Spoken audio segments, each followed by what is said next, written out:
kebersihan. Hari gini buang sampah sembarangan. Udah tahu sampah biang masalah, buang sampah pada tempatnya lah.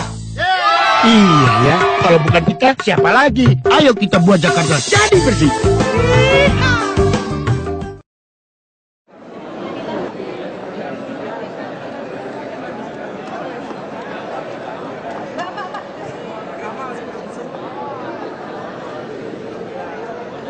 Ya memang masih semua oknum lah di Jakarta ya begitu. Kita bertahap aja. Tapi gimana Pak soal konkretnya? Apanya kan mereka belum masih terus ada lagi gitu. Tanah Abang semua sama. Makanya saya bilang jujur. Kalau mau bangun Jakarta, nyelesain Jakarta, lebih gampang jadi presiden daripada jadi gubernur. Itu aja kalimatnya. Pak. Makanya persoalan saya katakan, kami tidak ada kewajiban yang tempat untuk Anda kalau Anda terus datang. Tapi dari luar kota. Kalau kayak begitu, konsep Anda seperti itu, ya mari kita sekarang dagang saja di Bundaran HI, saya bilang. Lalu Anda memaksa semua orang yang punya duit Indonesia menjadi tempat kita. Begitu Anda sudah sediakan buat mereka, datang lagi nggak yang datang? Datang lagi. Itu IRTI itu disediakan beberapa ratus kita rapikan. Itu dalam rangka memindahkan PKL. Tapi waktu memindahkan PKL, saya nggak bisa memaksa Anda datang lagi, lalu saya siapin tempat lagi. Kalau siapin tempat lagi, ya kapan bisa selesai masalahnya? Nah sekarang ini kan mereka tetap melawan, kemudian juga pindah. Ya kita kan lawan juga secara hukum. Nah, Karena ini dasar hukum. pembeli Anda kan kalau membeli itu kan akan dikenakan denda itu ya Pak ya? Ya udah mau nggak mau, kita kan stop Anda. Ya itu yang kita lakukan. Ini hukum dagang, jual beli ini. Kalau yang beli tidak ada yang jual. Kalau yang beli terus ada, yang penjual akan datang lebih banyak. Datang lebih banyak untuk tempat lagi. Mau dari tempat dari mana? Hukumannya apa Pak kalau untuk pembeli? Ya kita sesuai sanksi. Ibu Mira, Putih dan saya. Tapi nama Bapak? Iya. Ibu Yanti dan Pak dan Pak Boni, BPKP-nya.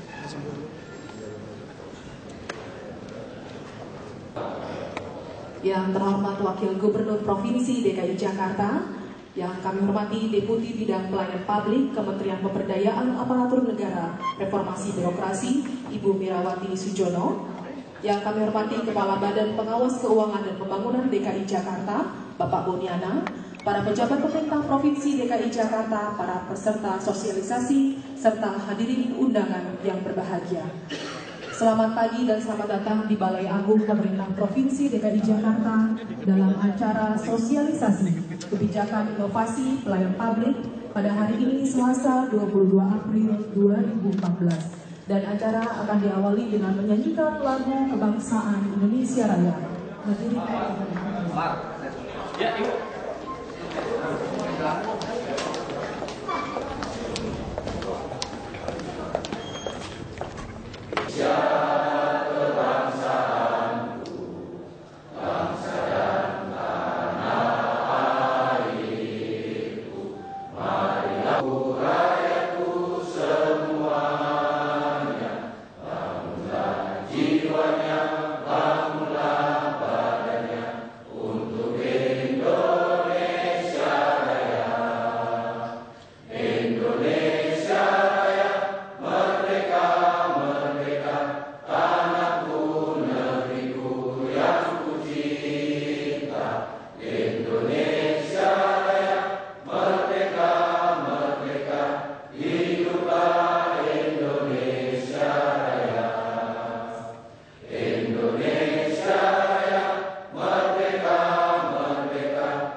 Penyayang, pemilik setiap pujian dan sanjungan, kami bersyukur kehadirat-Mu atas segala limpahan nikmat dan karunia yang telah Engkau anugerahkan kepada kami. Pada pagi duha yang indah ini, kami dapat hadir dalam acara sosialisasi kebijakan inovasi pelayanan publik. Kiranya dengan ungkapan puji dan syukur yang kami panjatkan ini, limpahan nikmat, karunia serta ridhamu senantiasa menyertai sepanjang perjalanan hidup kami. DKI Jakarta sekaligus membuka acara sosialisasi kebijakan inovasi pelayanan publik secara resmi. Kepada yang terhormat Bapak Basuki Cahayapurnama kami persilahkan.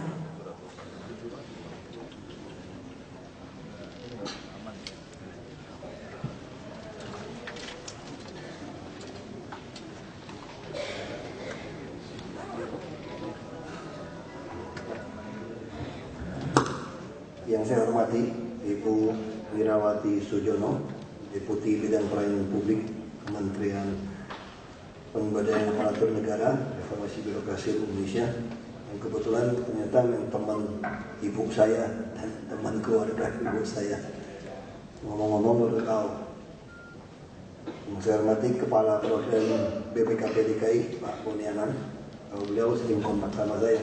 Ada BlackBerry kontak dengan para wali kota yang hadir, bupati, pejabat pemprov, camat, lurah, hadirin undangan. Ada ibu, saya lupa tuh sebelah Ibu Mirawati, ibu apa nih? BNT ya.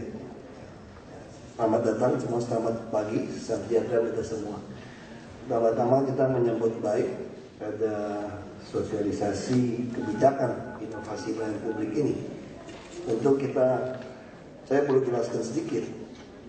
Ketika Undang-Undang Otonomi Daerah, Undang Nomor 32 ya, tahun 2009 itu, banyak sekali orang tidak mengerti tentang substansi dari undang-undang ini. Itu yang terjadi di kita, atau yang terjadi di wali kota, di camat maupun di lurah. Tiba-tiba Pak Camat, Pak Lurah atau Camat Bu Lurah yang kepala pemerintahan tiba-tiba menjadi unit kerja. Sedangkan kita masih punya kasudin. Nah, misalnya contoh yang paling sederhana, ketika mungkin bapak-bapak, ibu-ibu ada yang lulusan dari IPDN. IPDN sekarang sudah berubah kurikulumnya. Jadi kita masih berpikir seperti itu. Nah, coba kita lihat ketika kami melaksanakan seleksi promosi terbuka, orang menganggap kami melanggar undang-undang kan? Sebetulnya tidak. Kenapa? Kalian menghina IPDN. Betul, lulusan IPDN mau ditaruh di mana? Pamong mau taruh kemana?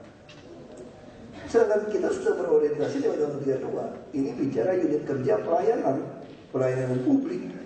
Kami sedang mencari manajer-manajer untuk menjadi pelayan publik sebetulnya. Jadi tidak ada penghinaan kepada aparatur atau pamong. Yang jadi penghinaan justru pamong yang tidak menyesuaikan diri dengan Undang-Undang 32 ini. Jadi kita terjadi berantem itu karena ada beberapa birokrat tidak mengerti tentang kepamongan ini. Jadi lurah camat seolah-olah merasa seorang perawat atau seorang dokter menjadi camat katanya. Ya, tidak boleh dong katanya. Ini menghina IPDN. Kita mesti PTUM kan ini. Nggak tahu Pak Sko juga sama. Nah, itu berarti tidak mengerti dengan konsep. Nah, kalau bicara tentang inovatif bagaimana? Kita lihat undang-undang aparatur sipil negara yang baru. Kebetulan saya terlibat dalam pembuatannya sampai ke tim perumusnya saya ikut. Itu semangatnya itu adalah berbicara fungsional. Ini nanti Bapak Ibu tidak lagi PNS ini berbicara untuk dapat posisi struktur, bukan. Kita akan mulai memperbaiki TKD. Bagaimana Bapak Ibu akan ditempatkan di tempat PTSP. Nah, PTSP kita juga ada kesalahan. Waktu saya jadi bupati, Mendagri membuat edaran harus membuat gedung baru. Sedangkan konsep saya sebetulnya kalau kita bicara tentang Undang-Undang Otonomi Daerah, harusnya semua kantor lurah camat yang ada di lingkungan pemerintahan kita itu adalah kantor PTSP. Lalu kenapa tidak bisa? Karena kita berpikiran PTSP itu mindahkan seluruh orang SKPD ke dalam satu lokasi. Fisik orangnya kita pindahkan. Itu artinya Bapak Ibu tidak mengerti efisiensi teknologi. Untuk apa setiap PTSP harus ada orang yang berkepentingan duduk di situ? Dia bisa tetap duduk di kantornya, tapi hubungannya online dengan teknologi. Yang penting bagi masyarakat ini diurus. Nah, konsep ini yang membuat kita jadi, kalau kantor lurah dijadikan kantor PTSP, kurang gede Pak kantor lurah kami katanya. Karena dia berpikir mau naruh orang begitu banyak. Nanti dikatakan, minta lagi ke Menpan, formasi kami kurang pegawai. Boleh nggak kami menarik yang honorer? Padahal kalau kita bicara pelayanan publik, coba lihat bank kecil. Bank kecil itu 5 orang satu kantor, selesai. Kalau kita tidak bisa, dan kita juga lupa, tiap daerah tidak sama. Pelimpahan unit kerja ini dianggap semua lurah camat sama. Itu yang terjadi kalau PTSP semua seperti itu. Bisa jadi seorang petugas sepanjang tahun hanya ngurus 1 berkas. Ke daerah itu tidak ada, tapi ada petugas yang sama, berantakan. Sekarang ambil contoh sederhana di kantor lurah. Pusing Pak Lurah Bu Lurah ketika orang capil tidak ada. Dia dipanggil rapat sudin. Masyarakat berpikir ini gendeng ini. Lurahnya ada, pegawai lain begitu banyak, tapi disuruh ngurusin urusan akte, mohon maaf orangnya tidak ada. Masyarakat kita tidak mengerti bahwa ini. Kenapa? Salah nggak masyarakat? Masyarakat tidak salah, yang salah kita. Kita yang tidak mengerti substansi Undang-Undang 32. Kita tidak mengerti bahwa kita ini sudah jadi unit kerja. Nah kalau begitu bagaimana cara mengatasinya? Sederhana. Camat lurah itu tidak perlu ada lagi sudah di Republik Indonesia ini. Kita jadi bicara manajer-manajer pelayanan. Tapi kepamongan kita pakai jengkol-jengkol kan masih ada tetap gitu loh. Makanya saya juga nggak setuju diganti bajunya. Kalau diganti bajunya nggak ada lagi istilah camat lurah. Semua adalah kepala PTSP. Semua adalah unit kerja. Tapi karena kita masih mau memakai camat lurah, harusnya kita berpikiran camat lurah adalah kepala PTSP. Berfungsi sebagai kepala PTSP. Nah ini butuh di dalam acara hari ini kebijakan pelayanan publik, harusnya inovasinya ini harus kita duduk bicarakan. Kita ambil contoh tahun depan 2015 Januari kita akan menghadapi perdagangan bebas Asia Tenggara, masyarakat ekonomi Asia Tenggara. Apa yang akan terjadi? Di situ bukannya persaingan sumber daya manusia, tapi persaingan tentang pelayanan publik. Kita bayangkan Manila, kalau kita bayangkan Singapura, Kuala Lumpur, udahlah terlalu jauh kita. Kita bicara Manila City. Kota Manila ini hanya ditangani 17.000 PNS. Kita dengan Satgas, dengan PHR segala macam, saya kira bisa 90.000 kita sebetulnya. Ini bagaimana Bapak Ibu bisa dapat gaji yang baik? Nah ini yang mau kita ubah. Saya kemarin di Rapim bicara sangat jelas dengan Pak Gubernur. Kami sudah 1,5 tahun di sini, jadi kami sudah bisa tahu. Kami yakin PNS di DKI ini lebih dari 50-60% saya katakan itu mau baik. Yang tidak mau baik paling 10%, 20%. Mungkin yang tidak kerja 40% dengan sistem yang ada sekarang. Kita ajak berantem aja sekarang kepala panggung. Karena saya hitung yakin yang ikut kami lebih banyak sekarang, sudah 1,5 tahun. Jadi kita akan membuat satu terobosan pemotongan yang keras. Kita akan tes ulang.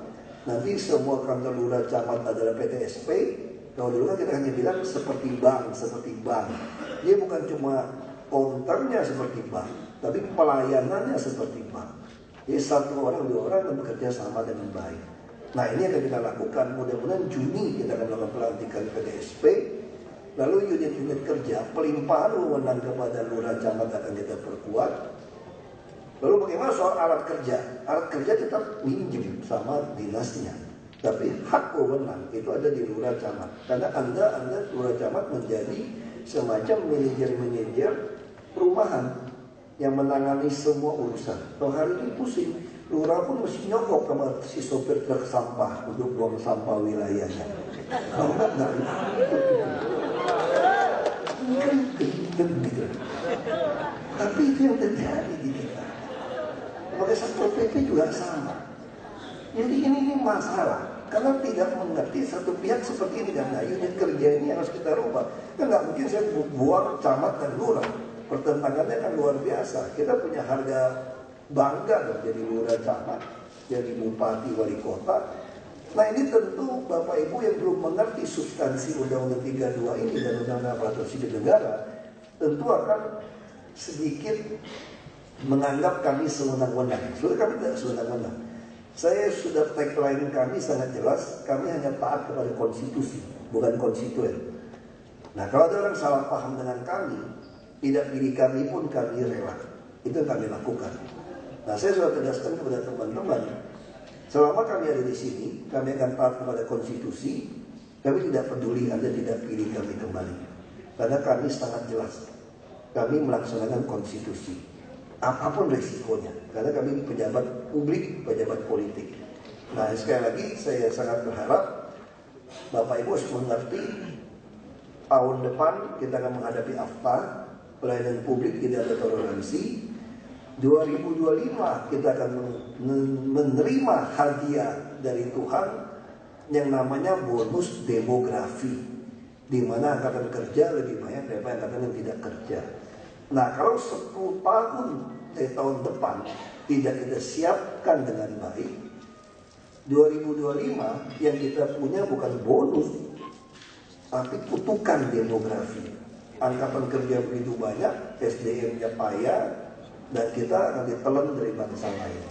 Nah kalau kita bisa menerima ini sebagai bonus, sebagai berkat bukan kutukan, maka 2035 kita akan menjadi sebuah negara papan atas. Inilah Indonesia.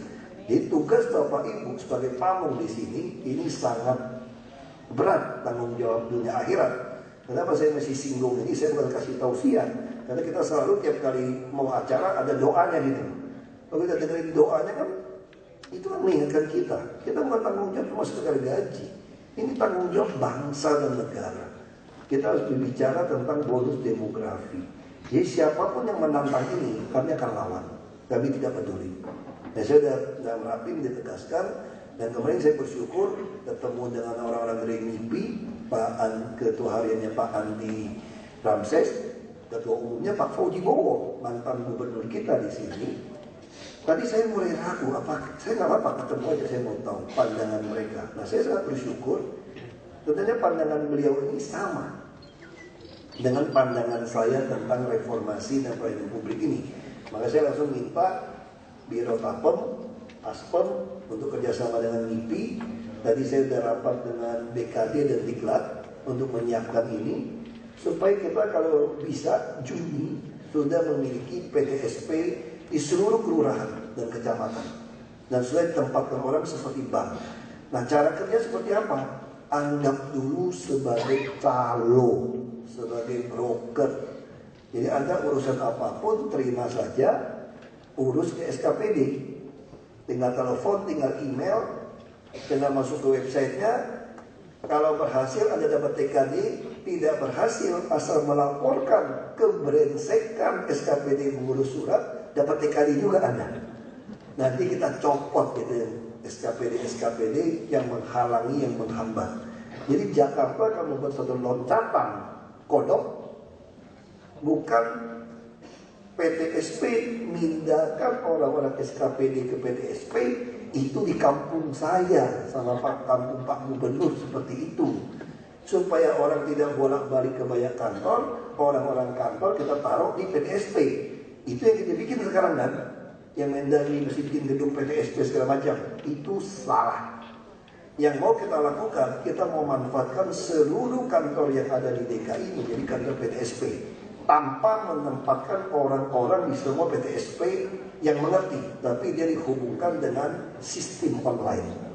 Ini yang mau kita bangun, sehingga DKI nanti total kita bisa punya 520 lebih cabang. Kalau bank punya 520 lebih kantor cabang di sebuah provinsi, itu bank papan atas. Jadi DKI akan siap menyongsong perdagangan bebas Asia Tenggara maupun masyarakat ekonomi Asia Tenggara dengan sistem seperti ini. Dan DKI SDM infrastruktur sangat siap. Nah, sekali lagi saya berharap acara ini bisa membuat Bapak Ibu lebih inovatif, dan dengan mengucap rahmat Tuhan Yang Maha Esa, sosialisasi kebijakan inovasi pelayanan publik ini secara resmi saya nyatakan saya buka. mohon berkenan untuk Bapak Wagub untuk tetap berada di tempat. Dan acara dilanjutkan dengan penyerahan cindera mata yang pertama dari Deputi Bidang Pelayanan Publik ke Wakil Gubernur Provinsi DKI Jakarta.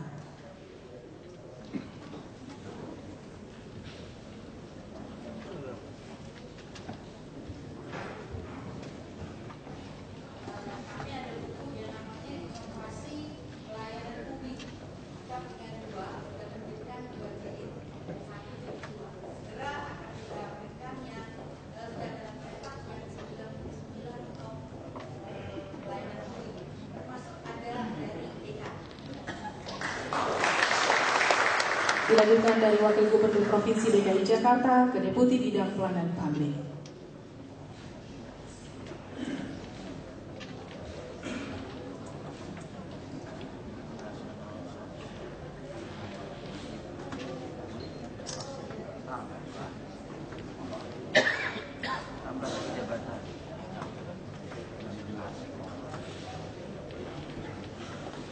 Baik, terima kasih.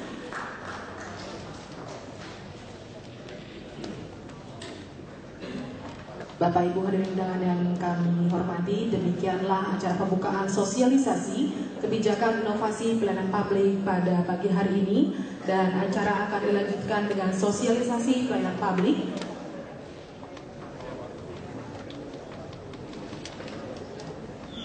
yang akan disampaikan oleh Deputi Bidang Pelayanan Publik Kementerian Pemberdayaan Aparatur Negara Reformasi. Padahal konsepnya itu pelayanan publik itu mereka udah seperti manajer-manajer di perumahan. Nah ini harus kita rubah sehingga dia lurah camat bisa ngawasin taman, ngawasin yang lain. Sekarang tidak, hanya kasih semua kepala seksi dan ininya dipegang dari sudin. Lurah camat bingung, buang sampah saja masih nyogok oknum sopir kok. Bagaimana dia mau bersih? Dia nggak punya kekuasaan. Maka ini mesti dirubah, Satpol PP dipegang provinsi. Jadi dia nggak bisa mengendalikan orang. Nah ini yang mau kita ubah. Makanya saya bilang dalam 2-3 bulan ini, setelah 1,5 tahun saya pelajari sama Pak Gubernur, PNSDK ini lebih dari 60% ini, saya kira sampai 80% yang mau nurut nanti kita. Nah kalau dia mau nurut, kenapa kita takut? Kita bikin aja, kita tantang aja. Yang mau ikut kami melakukan reformasi besar-besaran ini, silakan ikut, yang tidak mau ikut silakan keluar. Oh itu pasti, itu standar. Kita juga kerjasama dengan swasta. Sama kayak Banteng kan, lapangan Banteng kan menyeramkan juga. Kita tawarkan hotel Borobudur untuk dikerjain supaya bisa 24 jam. Nah bulan Juni itu kita mau hasil tes ini, mereka katakan tempatkan seluruh kantor lurah itu adalah PTSP. Kantor lurah camat adalah pelayanan terpadu satu pintu. Saya kira Juni bisa. Jadi saya udah kerja pasti untuk bisa kerja. SDM-nya gimana? Ya sistemnya bisa manual dulu. Pokoknya ini kan bukan motong jalur calo. Jalan kan di DKI kan baik calo nih urusan surat kuning. Jadi kita bentuk pasukan calo tanda kutip deh. Ya sama dengan Coca-Cola. Ada taman aktif, ada taman sport, macam-macam.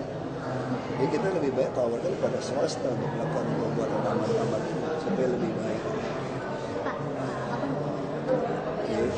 Ya harus didenda, harus ditilang, harus disuruh bayar supaya udah kapok. Seperti itu, maksimal ya 20 juta. Ukur-ukur aja, kalau didenda 500 ribu kan kamu bonyok. Ini udah mulai berlaku, sosialisasi, tes dulu, tapi orang masih bandel kan, masih anggap bohong apa-apa. Nanti ada 1-2 dikenain, baru teriak-teriak kan.